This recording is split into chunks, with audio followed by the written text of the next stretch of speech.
Namaskar, 𝗪𝗲𝗀𝗪𝗀𝗀𝗀. Welcome to the Embassy Weekly Online.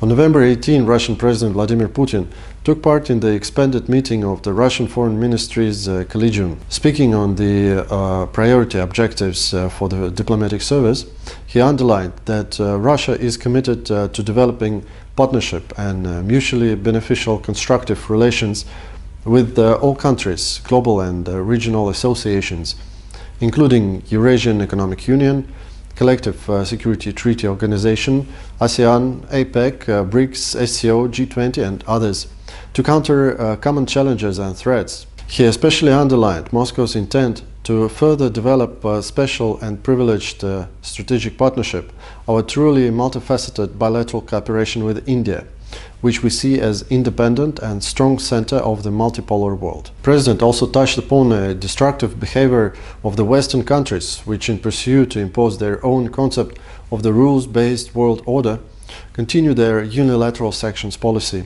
and unfriendly actions, including aggravating the Ukraine's internal crisis by supplying Kyiv with modern lethal weapons and conducting provocative military exercises in the Black Sea and other regions close to Russian borders.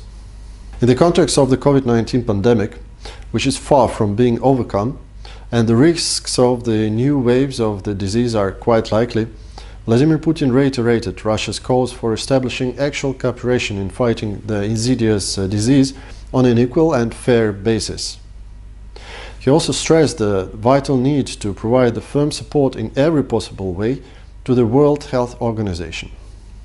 Elaborating on another growing challenge, climate change, Russian President stated that clean nuclear energy and hydropower, gas power generation, as well as the enormous absorptive capacity of our forests and ecosystems have made Russia one of the leaders in the global decarbonization process. Vladimir Putin also underlined that Russia successfully meet all commitments under the UN Framework Convention on Climate Change and Paris Agreement. The participants also discussed the most pressing global and regional issues, including situation in Afghanistan.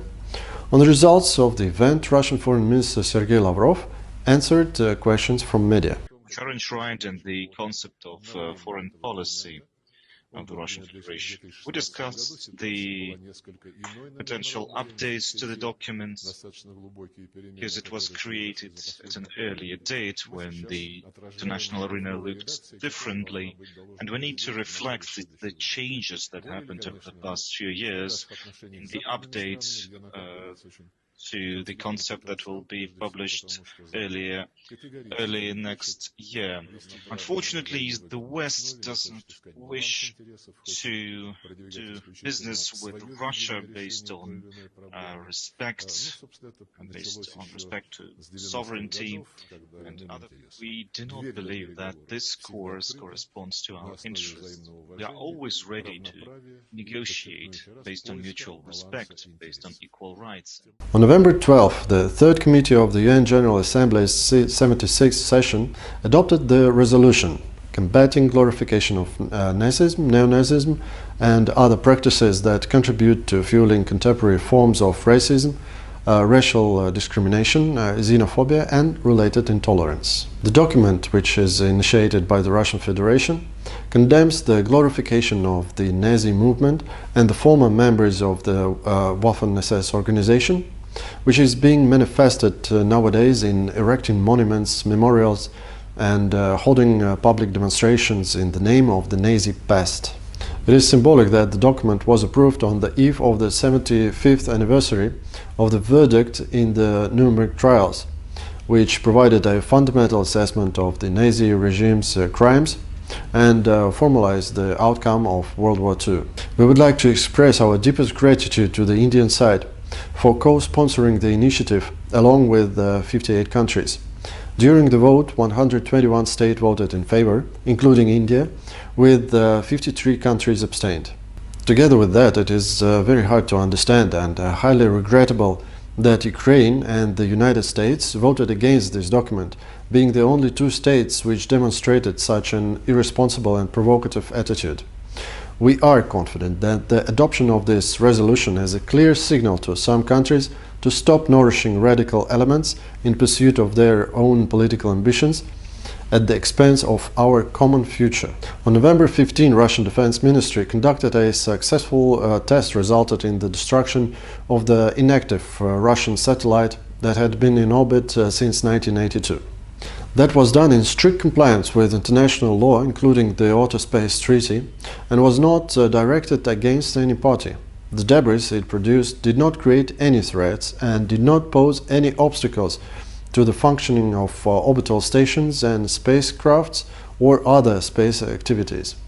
These actions were part of the Defense Ministry's capability plan to prevent a sudden harm to national security in space and on Earth emanating from existing and future space technologies of other states. In this context, we should note that since the 1950s, the United States has invariably been moving towards using space for combat operations and deploying offensive weapon systems by testing its advanced attack systems in orbit without any prior notification. More to say, focusing on groundless allegations against Russia, the United States still remains indifferent with regard to the Russian proposals for a global legally binding regime to prevent non-placement of weapons and arms race in outer space. Instead, Washington openly continues its military capacity building to ensure its supremacy in outer space. More details on this topic unveiled in the respective comment made by Russian Foreign Ministry's spokeswoman 𝗪𝗲𝗀𝗀𝗀𝗀.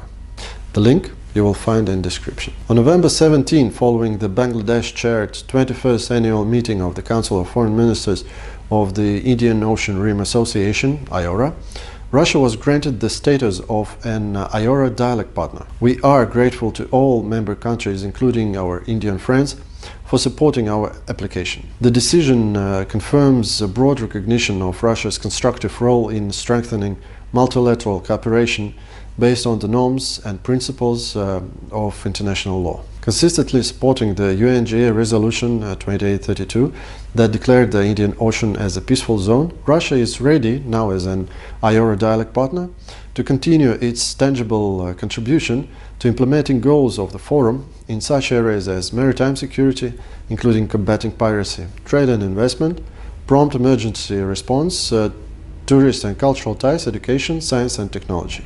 That would be all for today. Thank you very much for watching us. Stay tuned to our website and social media. Leave your comments below and see you online.